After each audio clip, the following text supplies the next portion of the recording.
శ్రీమదాంధ్ర వాల్మీకి రామాయణం కిష్కింధాకాండ మొదటి అధ్యాయం మొదటి సర్గ అవతారిక.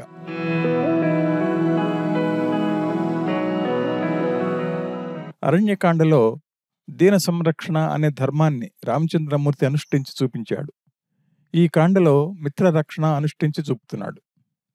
పూర్వకాండలో జటాయువు లాంటి వారికి మోక్షమిచ్చి తన పరాత్పరత్వాన్ని వెల్లడి చేశాడు. ఈ కాండలో ఆయన అసంఖ్యాకమైన కళ్యాణ గుణాలు చెప్పడం జరుగుతుంది. ప్రథమ కాండలో శరణాగతి మంత్రం, అందులోని సీతా కళ్యాణం ద్వారా వివరించబడింది. అయోధ్యకాండలో సర్వజన వ్యామోహ విషయత్వం చెప్పి నారాయణ శబ్దార్థం వివరించడం జరిగింది.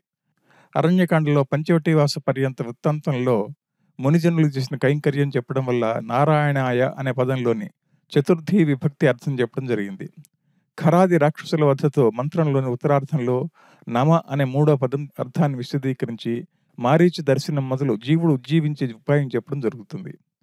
శ్రీరామచంద్రమూర్తి సీతను వెదికాడు అనే కథ వల్ల భగవంతుడు జీవుడిని ఉజ్జీవింపజేసే ఉపాయ చింతన చెప్పడం జరిగింది. కిష్కింధాకాండలో ఆ జీవుడి దగ్గరకు ఆచార్యుడు పంపడం జరిగిందని చెప్పబడింది. శ్రీరామచంద్రమూర్తి విలాపం పేరుతో నిత్య కైంకర్యపరులైన నిత్య సూర్యులను చూసి, అయ్యో, జీవులందరూ వీరిలాగానే భోగానికి అర్హులై కూడా ఎందుకు కొందరు నన్ను చేరరావటం లేదనే భగవంతుడి క్లేశం ప్రథమ సర్గలో వర్ణించడం జరిగింది. కమలాల, కలువల, మీనాల సమూహంతో మిక్కిలి ప్రకాశించే సౌందర్య లక్ష్మితో కూడిన పంపా పుష్కరిని చూసి రామచంద్రమూర్తి తమ్ముడైన లక్ష్మణుడితో తన దుఃఖం చెప్పుకుని ఇలా పలికాడు. పంపను చూసిన సంతోషంతో శ్రీరామచంద్రమూర్తికి సీతాదేవి జ్ఞాపకం వచ్చింది. సీతాదేవి కోసం తానెంత శోకిస్తున్నాడో, వెలవెలబోయి ఉన్నాడో అనే విషయాన్ని తనలాగే ముఖ చిహ్నాలున్న తమ్ముడు లక్ష్మణుడితో ఇలా అన్నాడు. వికసించిన కమలాలు, ఎర్ర కలువలు, వైఢూర్య కాంతిగల నిర్మల జలాలు, ఆ నీటి ఒడ్డున నానా విధాలైన వృక్షాలు కల పంపను చూసావా సౌమిత్రి? శిఖరాలతో కొండలుండే రీతిగా ఎత్తైన కొమ్మలతో పంప చుట్టూ ఉన్న అడవుల్లోని చెట్లు పొగిడే విధంగా ఉన్నాయి. ఊరి బయట కుటీరంలో ఉపవాసాలు, వృతాలు చేస్తూ కృషిస్తున్న భరతుడి కొరకు సీతా రాక్షసుల చేతికి చిక్కి బాధపడుతున్నందుకు శోకపీడితుడైన నన్ను వసంతుడు అధిక దుఃఖంలో ముంచాలని చూస్తున్నాడు. దుఃఖించేవాడికి సర్వం అసహ్యంగా కనిపించినట్లే సీతాభరతులకై ఏడ్చే నాకు కూడా ఈ కొలను విచిత్ర వనంతో చుట్టబడి తాపం హరించి దేహకాంతి కలిగించి చల్లటి నీటితో మిక్కిలి సంతోషంగా ఉంది. పాములతో చుట్టబడి మృగాలతో పక్షులతో కూడి కమలాలు, కలువలతో కప్పబడిన కొలను కనపడుతుంది చూసావా లక్ష్మణ? అవే పచ్చిక పట్టులు నీలం, పసుపు రంగులతో ఉండటంతో వాటి మీద చెట్ల నుండి పూలు రాలుతుండడం వల్ల రత్నకంబళాల్లాగా ఉన్నాయి. దండిగా పూసిన పూలతో వృద్ధి పొందిన కొనకమ్మలు గల చెట్లను వికసించిన పూలు గల కొనలున్న తీగలు ఆపాదమస్తకం కౌగిలించుకున్నాయి చూసావా? సువాసనతో నిండిన వాడై, సుఖం కలిగించే విధంగా సృష్టించే వాయువు కలవాడై, విజృంభించిన మన్మథుడు గలవాడై, ఫలాలతో పూలతో మనసును ఆకర్షించేవాడై వసంతుడు ప్రకాశిస్తున్నాడు. మేఘాలు నీళ్లు కురిపిస్తున్నట్లే పూల చెట్లు పూల వర్షం కురిపిస్తున్నాయి. చూడు ఈ సౌభాగ్యం. కఠినమైన రాళ్లలో అడవి చెట్లు పూలు రాల్చాయి. గాలి వీస్తుంటే రాలుతున్న పూలతో కలిసి పిల్లగాలి ఆడుకుంటున్నది. గాలి పూలతో అందమైన కొమ్మలను తాకి వాటి నుండి వచ్చే ధ్వనితో తుమ్మితుల ఝంకారం పేరుతో పాటలు పాడుతున్నది. కోవెలల మనోజ్ఞమైన పంచమధ్వనితో సంతోషంగా చెట్ల కొమ్మలను ఆడించే విధంగా కొండ గుహ వదిలి బయలుదేరి పాట పాడుతున్న దానిలాగా గాలి కనిపించింది. గాలి రివ్వును వీచడం వల్ల పూచిన కొమ్మలు ఒకదానితో మరొకటి పెనవేసుకుని ఇంపైన పూలదండల్లాగా చెట్ల సమూహంలో ప్రకాశిస్తున్నది. మందానిలుడు శ్రీగంధంలాగా చల్లగా మంచి పరిమళాన్ని అన్ని చోట్ల కలిసేట్లు సృష్టించిన వారికి వేడిపోయేట్లు సుఖస్పర్శుడై చక్కగా విసిరాడు. తేనెల వాసనలు కొడుతున్న అడవుల్లో మదించిన తుమ్మెదల మనోహర ధ్వనుల వల్ల చెట్ల గాలి అతిశయంతో ఆడింది, పాడింది. కొండల్లో కోనల్లో పుట్టిన నిండారు పూల గుత్తులతో నిండిన చెట్లు ఒకదానితో మరొకటి కలుసుకొనగా కొండలన్నీ పూల కుప్పల్లాగా కనపడుతున్నాయి. పూలతో కప్పబడిన కొనలు కలిగి ఎగురు కొట్టడం వల్ల భ్రమరం పైభాగం తల మీద పూలను ధరించి నల్లగుడ్డ ముసుగు వేసుకుని ఆడుతూ పాడుతూ ఉన్న స్త్రీలలాగా చెట్లున్నాయి. బంగారపు సొమ్ములు ధరించి సరిగ వస్త్రాన్ని వల్లివాటిగా పైన వేసుకున్న జనులలాగా నిండా పూచిన గోగులున్నాయి. చూశావా? వసంతం కొత్త కొత్త పక్షుల ధ్వనులతో ఆక్రమించి భార్య లేని నాకు సహించలేని మనోవేదన కలిగిస్తున్నది. భార్యను ఎడబాసిన తీవ్ర దుఃఖం అనుభవిస్తున్న నన్ను మన్మధుడు చాలా బాధిస్తున్నాడు. కోవెలలు జయఘోషతో నన్ను సంతోషంగా పిలుస్తున్నాయి. రమ్యమైన అడవి వంకల్లో నీటి కోళ్లు మిక్కిలి సంతోషంతో మనోహరమైన ధ్వనులు చేస్తూ సహించలేని పరితాపం నాకు కలిగిస్తున్నాయి. లక్ష్మణ, మనం పంచవటి ఆశ్రమంలో ఉన్నప్పుడు ఇటువంటి మనోహరమైన ధ్వనులు వినపడినట్లయితే జానకి సంతోషంగా నన్ను పిలిచి ఆ ధ్వనులు ఎంత రమ్యంగా ఉన్నాయో వినమని నాకు చెప్పి సంతోషించేది. తనకు సంతోషమైనా నాకు సంతోషం అయితేనే కానీ ఆమెకు సంతోషకరం కాదు గదా! అనేకమైన పక్షుల గుంపులు నానా విధాలైన మనోహర ధ్వనులు చేస్తూ తీగల పొదల మీద వాలుతున్నాయి. చూడు ఇంపైన ధ్వనులు చేస్తూ అతిశయించిన ఆశతో తమ జాతికి చెందిన పూత పక్షులతో కూడి 6 పక్షులు తుమ్మెదలు పాట పాడుతుంటే ఆడుతున్నాయి. నీటి కోళ్ల గుంపల ధ్వనులతో కోయిలల ఇంపైన స్వరాలతో చెట్లు నాకు మన్మథ తాపాన్ని ఎక్కువ చేస్తున్నాయి. అందమైన అశోక పుష్పాల గుత్తులు నిప్పులుగా తుమ్మెదల ధ్వనుల మంటలు చిటపట ధ్వనులుగా ఎర్ర చిగుళ్ల జ్వాలల్లాగా వసంతాన్ని నన్ను కాలుస్తున్నది. వినపడుతున్న ఇంపైన కోయిలల ధ్వనులు, చక్కగా పూసిన వనాలు ఈ వసంతకాలం సీతకు చాలా సంతోషమైనవి. అందమైన కళ్ళు, ఇంపైన వాక్కులు, తుమ్మెదలాంటి ముంగురులు గలదైన సీతను ఎడబాసి, తమ్ముడా, నేను ప్రాణాలతో ఉన్నా ఏమి ప్రయోజనం? సగం శరీరం పోగా తక్కిన శరీరం ఏం పనిచేయగలదు? విస్తారంగా పూసిన పూపొదలు అన్ని చోట్ల కనబడుతున్నాయి. చికోరాల్లాంటి కళ్ళు కల సీత మాత్రమే కళ్ళారా చూద్దామంటే కనబడటం లేదు. అనురాగం కారణాన మన్మథుడితో పుట్టి వసంతుడితో పెంచబడిన ఈ శోకాగ్నితో కమ్ముకున్న మనస్సు శుష్కిస్తుంటే నేను ఎలా సహించి ఉండగలను?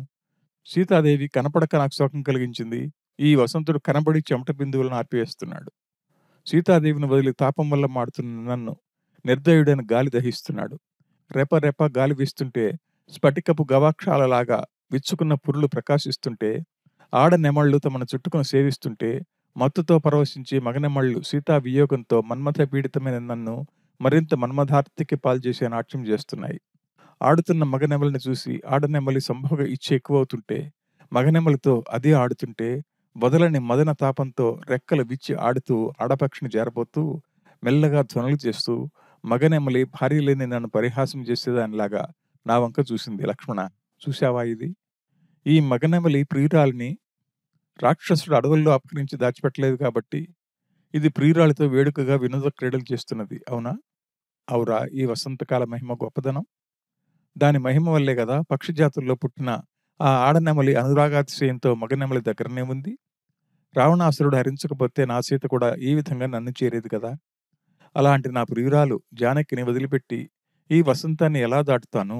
తేనెలు గారుతున్న పూల గుంపులతో అడవులు నిండిన నా పూలు సంతోషం కలిగించలేక నా పాలిట వ్యర్థమయ్యాయి. ఈ పూలు మంచి కాంతిగా ఉన్నప్పటికీ తేనె కోసం తుమ్మెదలు వస్తున్నా నా విషయంలో వ్యర్థమై నేలరాలుతున్నాయి. పక్షుల గుంపులు నాకు కామాన్ని పెంచడానికా అన్నట్లు మనోహర అవ్యక్త ధ్వనులు చేస్తూ ఒకదానిని మరొకటి పిలుస్తూ సల్లాపాలాడుతున్నాయి. నా ప్రియురాలు సీతాదేవి ఎక్కడ ఉందో అక్కడ కూడా ఈ వసంతకాలం ఉంటే ఆమె కూడా నాలాగే మదనతాపాతిశయంతో వియోగ కారణాన బాధపడుతుండవచ్చు. జానకి ఉన్న చోట వసంతకాలం లేదు. రావణుడు ఎక్కడో రహస్య స్థలంలో దాచిపెడితే అక్కడ వసంతకాలం ఎలా వస్తుంది? అక్కడ కూడా ఇలాగే ఉంటే ఆమె ఈ విరహతాపం ఎలా సహించగలదు? ఒకవేళ ఇలాగే అక్కడ కూడా వసంతకాలం ఉంటే రాక్షసులు చుట్టుముట్టి చంపుతాం, కోస్తాం, నేను పీకు తింటాం అని బెదిరించే మాటలు ఉంటుంటే ముఖం వెలవెలబోయి ఆమె ఏమి చేయగలదు? శృంగార రసానుభావం ఎలా కలుగుతుంది?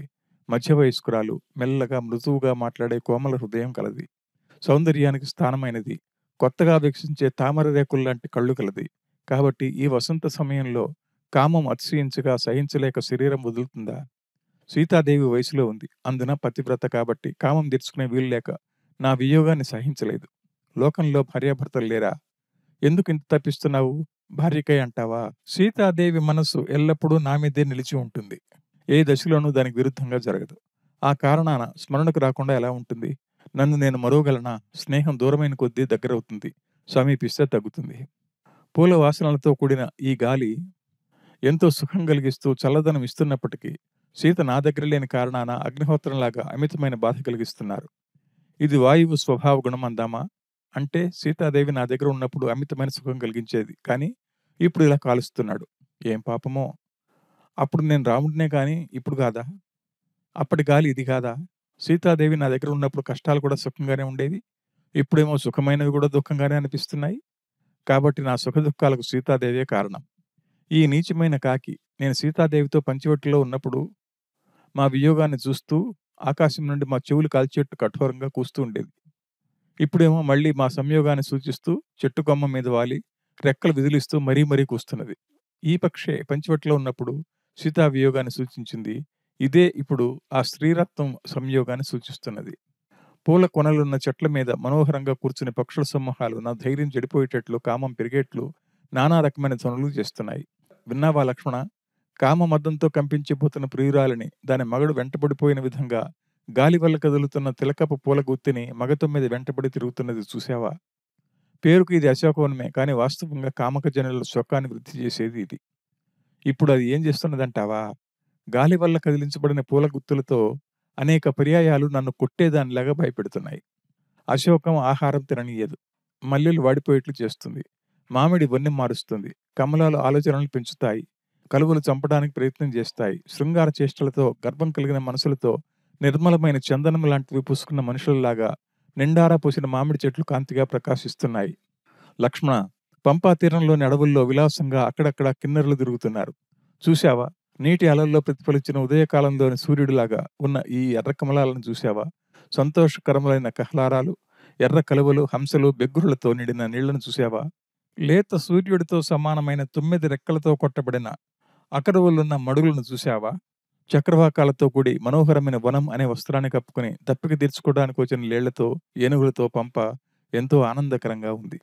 తామరపూలు గాలివాటానికి విజృంభించిన అలలతో తాకబడి ఊయల మీద ఊగుతున్నట్లుగా ఇంపుగా ఉన్నాయి. చూశావా లక్ష్మణ? తామర రేకుల్లాంటి కళ్ళు, కమలాలంటే ప్రీతి, కమలగంధి అయిన సీతను చూడలేక బతకటం వల్ల నేలకు భారమే కానీ మరి ఏ ప్రయోజనము లేదు. లక్ష్మణ, ఈ మన్మథుడి కుటిల బుద్ధిని గురించి నేనేమని చెప్పాలి? ఎంతో దూరంగా ఉన్న నా ప్రాణంతో సమానమైన దానిని, కష్టంగా మాత్రమే సాధించ వీలయ్యేది, శ్రేష్టమైన గుణాలు కలదానిని, ప్రియమైన శుభకర వాక్యాలు చెప్పేదానిని నా స్మృతికి వచ్చేట్లు చేశాడు కదా. లక్ష్మణ, మన్మథుడు నన్నేమీ చేయలేడు. వాడి వల్ల నాకు భయం లేదు. కానీ ఈ వసంతుడు వాడికి తోడుగా వచ్చి నన్ను బాధిస్తున్నాడు. శత్రుబాహుళ్యం ఏర్పడింది. అందగత్తె అయిన సీతాదేవి సాంగత్యం వల్ల అందమైనవి ఏవి నాకు అనురాగం కలిగించాయో అవే ఆమెను ఎడబాయటం వల్ల అందం చెడి నాకు వైరాగ్యం కలిగించాయి. తక్కినవన్నీ ఎందుకు? తామర మొగ్గల రేకులను చూసైనా సంతోషిద్దామంటే సీతాదేవి కంటి రెప్పలతో అవి పోలి ఉండినట్లు ఉండటం వల్ల ఆమె స్మృతికి వస్తున్నది. అది పోని కమ్మటి గాలిని చూసైనా సంతోషిద్దామంటే సర్వప్రాణాధారకమైన ఆ గాలి నన్ను బాధ పెడుతూ తామర పూలను తాకి అలా వచ్చిన వాసన పుప్పొడి తీసుకుని చెట్లలో నుండి బయటకు వచ్చి సీతాదేవి విడిచే నిశ్వాసాన్ని పోలి నా మనసును ఆకర్షిస్తున్నాడు. లక్ష్మణ, పంపా నదీ తీరంలో దక్షిణ తీరాన విస్తారంగా పూచిన గోగు కాడలు ఎంత ప్రకాశవంతంగా ఉన్నాయో చూశావా? లక్ష్మణ, కావిరాలు లాంటి వాటితో ఘనంగా అలంకరించబడిన ఈ పర్వతరాజు వాయువేగంతో ఎగరగొట్టబడిన దుమ్మును చిత్ర విచిత్రంగా సంతోషకరంగా లేవదీస్తున్నాడు. మనోహరంగా చెట్ల ఆకులు కనపడకుండా పూచిన అందమైన మోదుగులతో కొండ చర్యలు ప్రకాశిస్తున్నాయి. పూచిన కొనలు గల తీగల గుంపులు తమను చుట్టుకోగా పంపా నది ఒడ్డున పూచిన చెట్లు దట్టమైన కాంతులను ప్రసరింపజేస్తూ తమ కొమ్మలను ఊపుతున్నాయి. వృక్షాలు గాలికి కదులుతున్న కొమ్మలతో సంతోషంతో తమను సమీపిస్తుంటే కామమదం కల యువతుల్లాగా తీగలు కౌగిలించుకుంటున్నాయి. వాయువు నానా రసం గల జ్ఞానం కలవానిలా చెట్టు చెట్టు, కొండ కొండ, అడవి అడవి తిరుగుతున్నాడు. పూచిన పూలతో కొన్ని వృక్షాలు తీయటి వాసన ఇస్తున్నాయి. కొన్ని పూలు ఆకులు కనపడకుండా మొగ్గలతో కప్పబడి ఉన్నాయి. కొన్ని ఆకులు నీలంగా ఉన్నాయి. కొత్త పూలంటే అనురాగం కల మదించిన తుమ్మెదలు ఇది ఇంపని, ఇది తీపని, ఇది ఇప్పుడే వికసించినదని భావిస్తూ సంతోషంగా ఝంకారాలు చేస్తూ పూల మీద పడిపోయాయి. ఒక తుమ్మెద తేనె మీద ఆశతో చెట్లలోని పూలచాటు నుండి తటాలను దాన్ని విడిచి బయటకు వచ్చి వేరే చెట్ల మీద ఎక్కువగా తేనె ఉండటంతో అక్కడికి పోయింది. పూలు తమంతట తామే విశేషంగా రాలటం వల్ల అందమైన నేలలో సుఖంగా మనుషులు పరచని పూల పాన్పుల్లాగా ప్రకాశిస్తున్నాయి. నానా రకాల రంగులు కల పూలు అంతటా రాలి మనోహరంగా బంగారపు, ఎరుపు, తెలుపు కలిగి పరచిన పరుపుల్లాగా ప్రకాశిస్తున్నాయి. లక్ష్మణ, చూశావా? లక్ష్మణ, ఈ వసంత సమయంలో చెట్ల సమూహాలలో ఎంత విస్తారంగా పూలున్నాయో చూశావా? అన్నా, ఏ పక్క చూసినా పూలు కొమ్మల కొనల్లో జత కలిసి ఉన్నాయి. ఈ వృక్షాలు ఒకదానిలాగా మరొకటి పూయాలని పోటీపడి చక్కగా పూచి తుమ్మెదలు ఝంకార నెపంతో ఒకదానిని ఇంకొకటి అదే తక్కువ పూచిందని తానెక్కువగా పూశానని పరిహాసం ఆడింది. ఈ నీటికోడి తన భార్యతో నీళ్లల్లో మునిగి స్నానం చేసి నాకు మదన తాపం కలిగేట్లు రతికేళిలో నిమగ్నమైంది. గంగానదికి ఈ పంపా నది అందం లభించినందువల్లనే కదా మనోహర గుణాలతో లోకంలో ప్రసిద్ధికెక్కింది. నా భార్యను నేను కళ్ళారా చూస్తూ నిండు మనస్సుతో ఉండగలిగితే నాకు స్వర్గం మీద కానీ అయోధ్య మీద కానీ మనసు పోదు. స్వర్గం వైకుంఠం మాట అలా ఉందని సీతను చూస్తూ మిసమిసి మెరిసే ఈ పచ్చిక బయళ్ళలో మనం ఉండగలిగితే పొద్దుపోవటానికి కూడా మిగతా విషయాల జోలికి ఎందుకు పోతాను? మనం ముగ్గురం తప్ప వేరే ఆలోచన రాదు. తమ్ముడా లక్ష్మణ, చిగుళ్లతో, మొగ్గలతో, పూలతో, అందమైన ఆకులతో కాంతివంతంగా ప్రకాశిస్తూ ఈ చెట్లున్న అడవుల కాంతితో నాకు పిచ్చెక్కుతున్నది. చక్రవాకాలు, బెగ్గురులు, నీటికోళ్లు, క్రౌంచాలు, కూసే పక్షులు, అనేక రకాల జింకలు, పందులు మితిమీరి ఉన్నాయి. ఈ పంపా నదిని చూశావా? యువతీరత్నం, చంద్రముఖి, కమలలోచన అయిన సీతాదేవిని, సంతోషంతో కూడిన పక్షి సమూహాలు నాకు స్మృతికి తెచ్చి మితిమీరిన కామాన్ని నాకు కలిగిస్తున్నాయి. ఆడజింకలతో కలిసి చర్యల్లో తిరిగే మగజింకలను చూడు. ఆడజింక కళ్ళలాంటి కళ్ళు గల సీతను విడిచి నన్ను చూడు. అవెంత సంతోషంగా ఉన్నాయో, నేను ఎలా ఏడుస్తున్నానో చూడు. మదించిన పక్షి గుంపులు పర్వతాల్లోని బయళ్లలో కామంతో సంతోషంగా తిరుగుతుంటే, ఇక్కడ నేను తత్రపాటుగా ఉండటాన్ని ఏమని చెప్పాలి?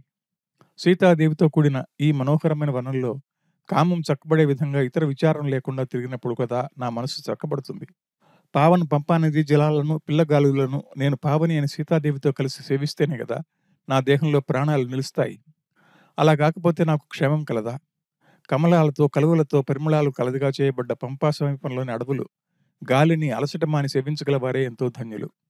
ఆ కమలాక్షి, ఆ సుందరి నిండు చంద్రుడిని పోలిన మోముగలది. వియోగం కలిగినందున ఏ విధంగా ధైర్యంతో ప్రాణాలు నిలుపుకోగలదు?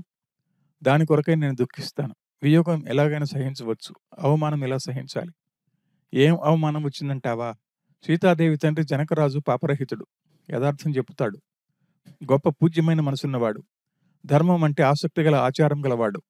ఇలాంటి వాడు నేను మళ్ళీ తిరిగి అయోధ్యకు పోయిన తర్వాత, అల్లుడా, నా కూతురు క్షేమంగా ఉందా అని కుశల ప్రశ్న వేస్తే నేనేమని జవాబు ఇవ్వాలి? నీ కూతురును ఎవడో ఎత్తుకుని పోయాడు అని చెప్పాలనా? ఇంతకంటే అవమానమైన మాట ఇంకొకటి లేదు కదా. నన్ను కడపారా కన్న తండ్రే నా మీద ప్రేమ వదిలి, రామా నువ్వు అడవులకు పాలైపో అని చెప్పగా సీతాదేవి భర్త వెంట భార్య అనే న్యాయాన్ని అనుసరించి నా వెంట వచ్చింది.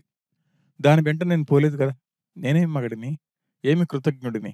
ఎక్కడ ఏ గతి పట్టిందో. లక్ష్మణ, రాజునన్న పేరే గాని నాకు రాజ్యం లేదు. నాలాగా సంతోషహీనులై ఏడ్చేవారు ఎందరుంటారు? నవ్వుకుంటూ, ఏడ్చుకుంటూ ఏదో తిని కొంపలబడి ఉందామంటే దరిద్రుల్లో శ్రేష్ఠుడనైతిని. ఇలాంటి నా వెంట తన పుట్టింటికి, బంధువులింటికి కాకుండా నాతో పాటు అడవులకు నన్ను వదలకుండా వచ్చిన ఆడపడుచును వదిలిన నేను దేన్ని చూసి ప్రాణాలు నిలుపుకోవాలి?